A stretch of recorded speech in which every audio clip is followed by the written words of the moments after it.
Do you remember what these look like? Well, this is what they look like now. What I decided to do when I started the cleaning is to get rid of the front panel, the faceplate, because it needed cleaning as well, and it also would give me access to all the knobs and allow me to remove these, because I had to remove them to actually clean them. So I took the faceplate out, and these restorations do tend to gain a life of their own. What I decided to do was to start cleaning from the front where I had access, and obviously one thing leads to another, so I started doing a bit of oiling and putting some WD-40 on those gears and cleaning some of the mechanisms. Everything that I had access to from the front I started cleaning, and of course what happened then is I came to some of these capacitors and these components, and I figured that it would be a lot easier to check them and replace them while the front panel is out. And I found that just as well I did do that, because these guys were completely shot. 3 capacitors.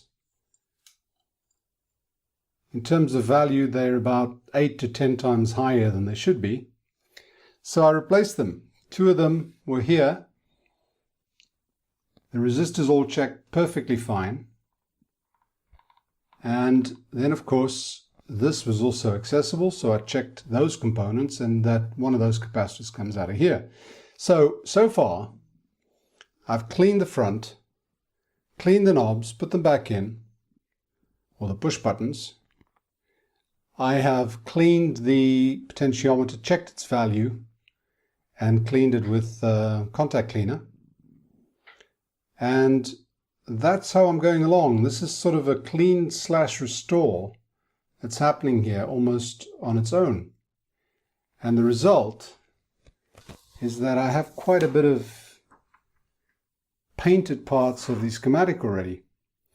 All these green painted parts are actually checked connections and components, and the red ones are checked and replaced.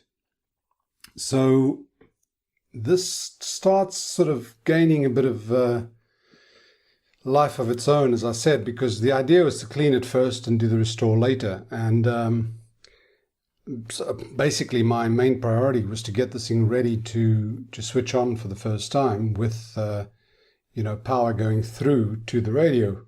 And I haven't been able to do that yet. But anyway, this is where it's going, and what I'm going to do now is actually put the faceplate and the front knobs on so I can get this thing looking more like a radio again.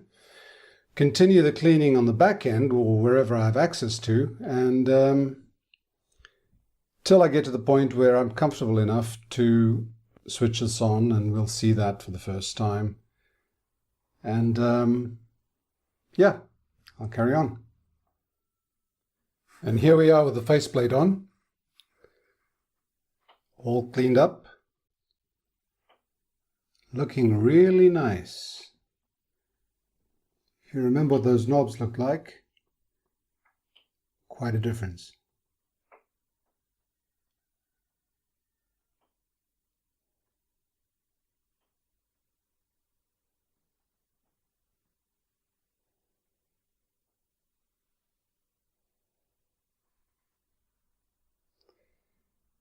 Okay, time to get on.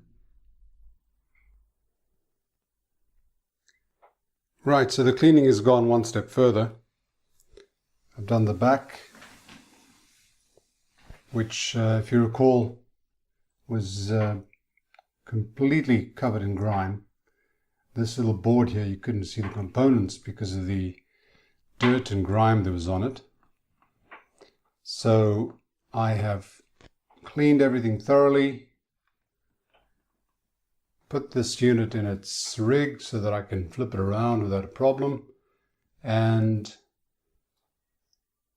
I think I am ready for the next step. But before I do go on to the next step, I'll show you what I've done underneath. I checked this filter cap. This is all with the purpose of getting ready to do the first power up. So I checked the power line, or the power B plus line, very thoroughly for shorts. There's no shorts. I wasn't sure what the power cap or what the filter caps were like, so I'm going to flip this around and show you what I've done. Here's the filter cap, and what I did on the filter cap was I removed the connections, checked the values. The values are fine. This is a dual 50 microfarad can. The negative of the two caps is shorted to ground, which is the chassis, and then you've got the two caps at the top, two connectors. So I removed those and checked them for value, which, as I said, which works out fine. And then I checked them for leakage. There was quite a bit of leakage, so I did some reforming on it using my leakage tester / reformer, which I presented in the previous video series. And I, over a period of about 8 to 9 hours, I think they reformed just fine. And I think that they're now ready for doing their job. But while I was doing that, and 8 hours is a long time to wait for this thing to reform, I started checking around for other values, and I've actually replaced some components. This is before the power up. That capacitor you see there is actually something I've put in. This is the cathode bypass capacitor on the EL84. It's 100 microfarad. It was a 12 volt. It was really off value, which is unfortunate because it certainly looks a lot better than the one I put in there. This is the one I took out. The value was at around 350 microfarads as opposed to 12. I didn't even check for leakage because this is a 12 volt, 15 volt cap, and my leakage tester measures from 27 volts onwards. So because the value was so far out, I changed it. And what else have I done here? Oh, and I changed another capacitor down here. That is the capacitor that connects the pickup input to the circuit. So that's the real first cap that's going to allow the pickup signal to go through. This was easily accessible, so I changed that. And again, I measured it for value. It was completely out. I think all these caps are completely out. Those two brown things over there. This Vimmer, this black one here. I think these will all be out. That one over there. But I haven't started on those yet because I do want to do a power up first and see if we've got a working radio. And the idea is try and get this thing working first before going much further. And tendency sometimes is that you do more damage as you go along, and if you don't check stage by stage, you really don't know what you've done wrong. So at the moment we have a radio that's ready to be powered up, I think, and we'll see where we are from there. So I'm getting prepared to do the power up. And I want to do this carefully so that I don't have any bangs. I think I've done all the checks that I need to do to make sure that it's safe. The power transformer I know is working because I tested it when I disconnected the output from the Selenium rectifier to the rest of the circuit. I've now soldered that back in, so we have a connected radio. I have the connector here for the speaker ready to receive, so we'll connect the speaker on here. This is that external speaker that I use. I'm going to use the dimmer unit, so we'll put that on with one lamp only. That gives us the maximum protection. That's the only one that's on. And I think we're ready to give it a go. Okay, volume somewhere in the middle. Let's try medium wave. No antenna connected yet. Now our light went on and dimmed somewhat. Our dial lamps have come on. So we've got some life. I'm hearing absolutely nothing from the speaker. The voltage across the dimmer has dropped to 163 volts. So it's drawing some current. So this is on just basically 3/4 power. Put the volume up. I'm hearing a faint hum from the speaker. Very faint.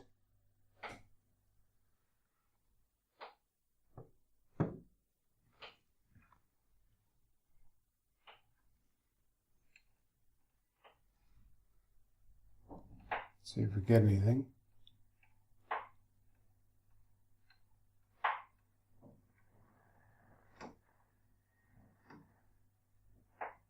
No. Let's try a long wave.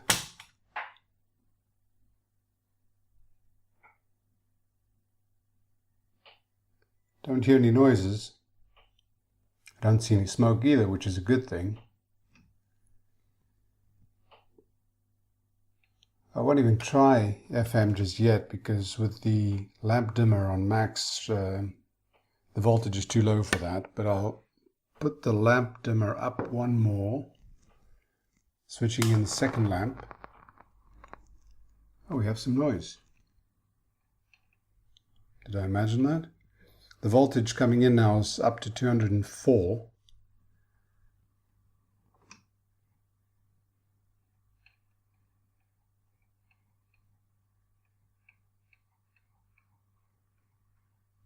Let me put an antenna in here.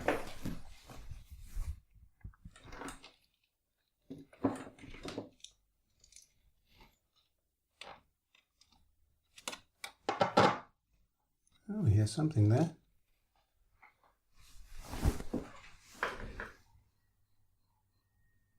Put the volume up on maximum.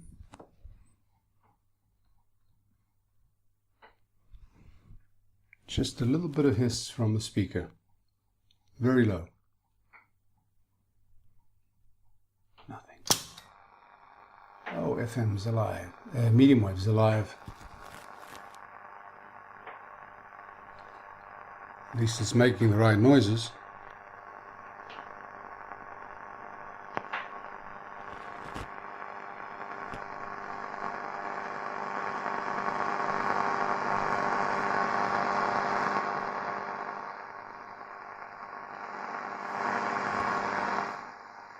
Getting louder at that end. Still not picking anything up though.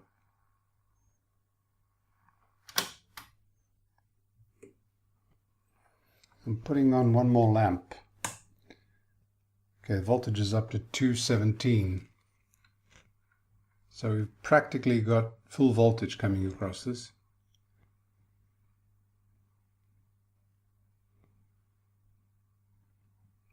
Nothing a long wave, but that doesn't surprise me. A medium wave.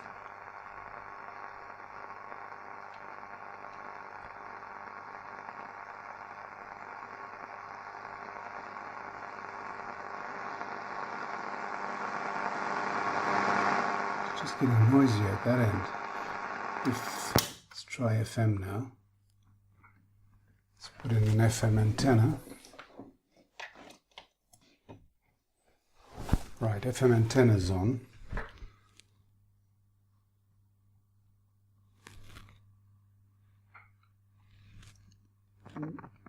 Just wiggling the FM tuner tube.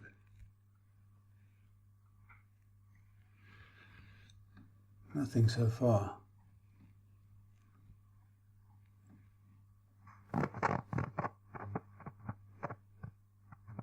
Suddenly making some strange noises over here.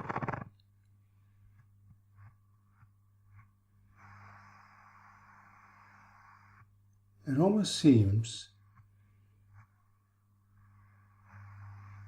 like the tuning condenser is touching or something.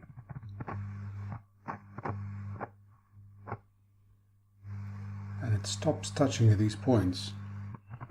But this is the FM tuning condenser. Not picking anything up.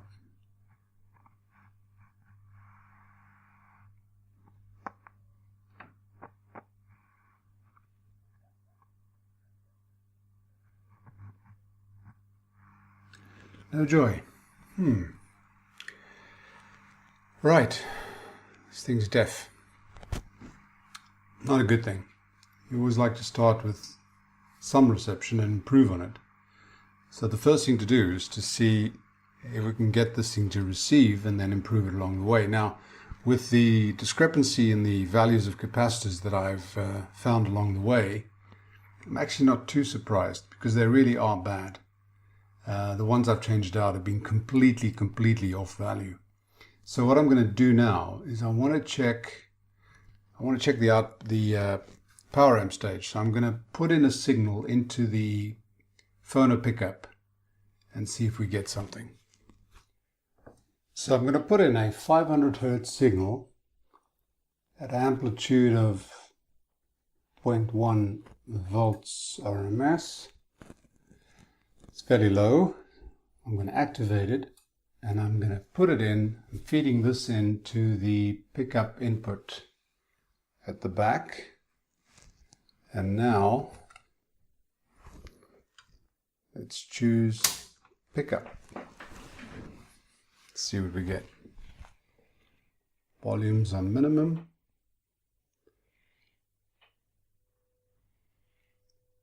Yep. Yeah, got it. There it is. Change the frequency. There you go.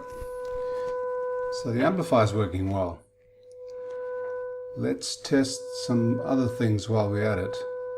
This is 500 Hertz, so let's see if that... These are the highs, the lows rather. So that seems to be working. The bass control, treble control is doing something. What's this? A hi-fi button, don't know what that does. Bass, speech. This one seems to be having some effect. Okay, so our pickup is working, which means our amplifier is working. So the whole part from the amplifier forward seems to be okay.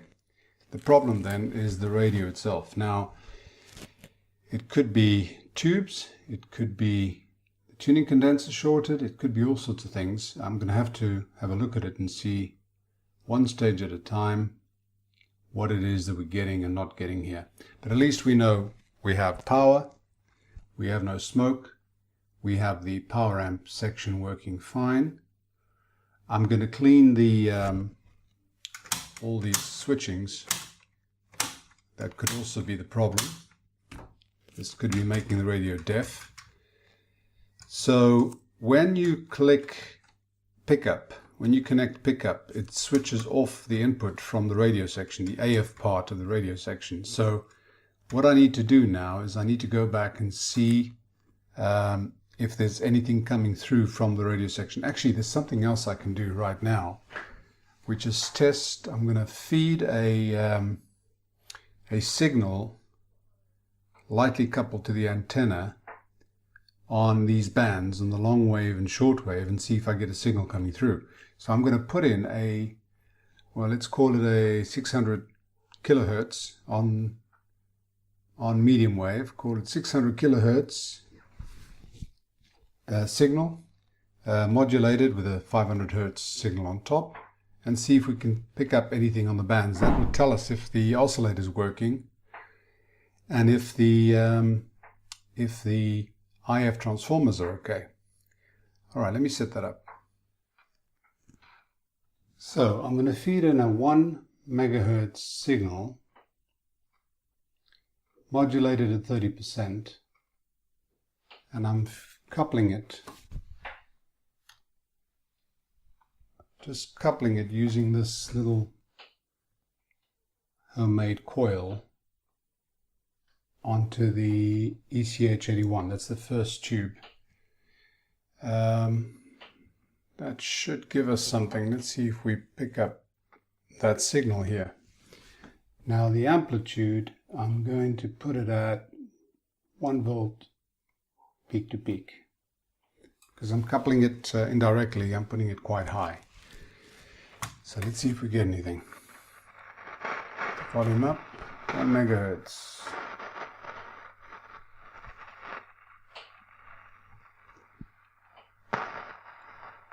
That's 1.1.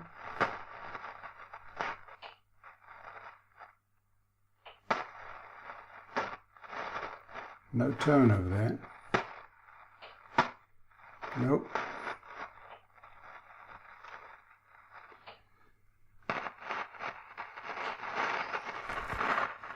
Okay, what does this tell us? It's not receiving that tone at all. That's basically a locally transmitted signal that I'm sending it, and it's not receiving.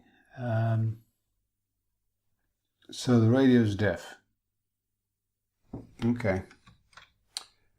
I wonder if it's the oscillator. I'm going to turn this around and see if we can see the oscillator working or not. Okay, next test coming up. What I have set up here is I have a little wound coil on here at the end of coax. This is connected directly through to the input of the scope. I have the scope set on 1 to 1.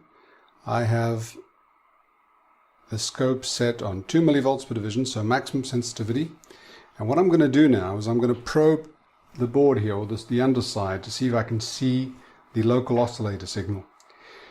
Usually you can pick it up quite well with these. What I'm looking for is a signal. I've set it on medium wave, so I'm looking for a signal which is in the about 1 to 2 megahertz range. That's the local oscillator signal that then gets mixed in with the incoming signal, produces the IF frequency, which in this case is 455 kilohertz. So I should see a signal that varies as I tune the tuning capacitor, and it should be around a sine wave, and it should be fairly clear to see. So if I probe here, I don't know exactly where it is yet, but if I go through these coils,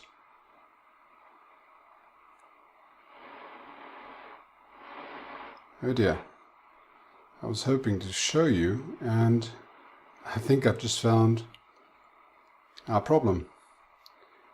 I don't see any local oscillator signal anywhere here. I don't see that signal anywhere. Let me tune a bit.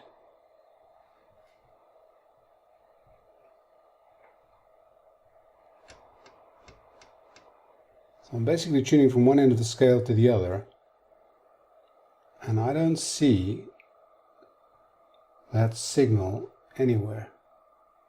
All I have is a bit of noise there.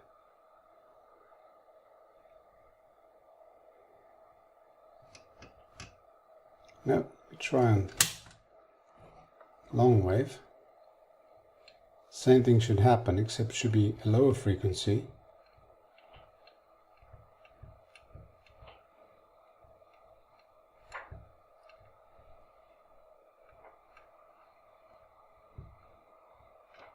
No, that's it. We found our problem.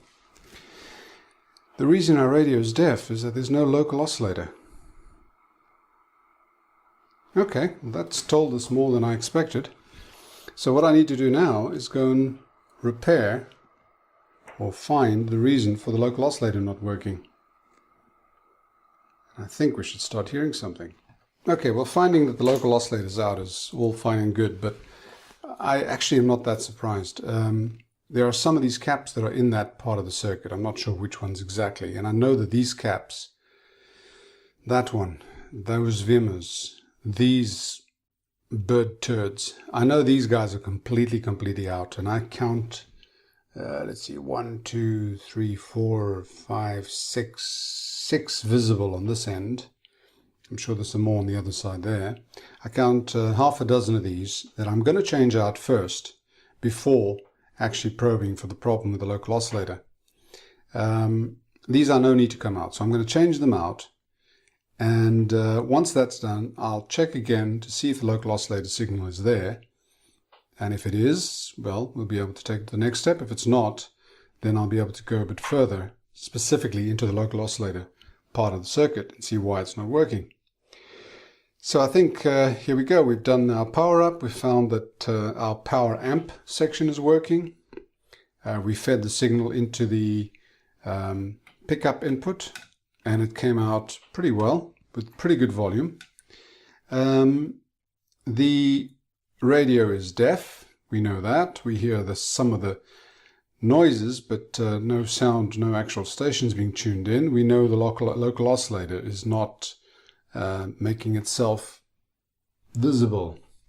So I think there's a problem with the local oscillator. So that's the next step, and I think that'll be that for now. All right, see you soon.